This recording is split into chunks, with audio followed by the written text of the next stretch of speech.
আল্লাহ পাকের শুকর আদায় করা, এটা এত বড় একটা গুণ যাকে আল্লাহ রাব্বুল আলামিন কৃতজ্ঞতা স্বীকারকারী অন্তর দিয়েছেন। সে হচ্ছে পৃথিবীর ধনী মানুষ।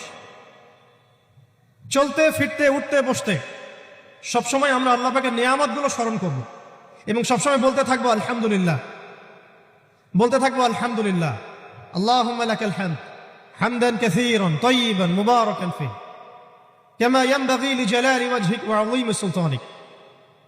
আল্লাহ পাকের শুকরিয়া যে যত বেশি আদায় করবে, আল্লাহ পাক বলেছেন লা ইন শাকারতুম লা আযীদান্নাকুম, তোমরা আমার শুকরিয়া আদায় করো আমি তোমাদের প্রতি আমার নিয়ামতকে বাড়াই দিব।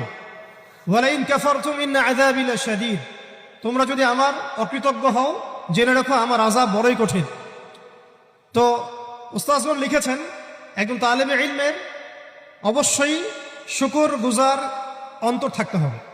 আমাদের উলামায়ে কেরাম করে কথাটা বারবার বলেন যে কলবুন শাকির, শুকর গুজার, কৃতজ্ঞতা স্বীকারকারী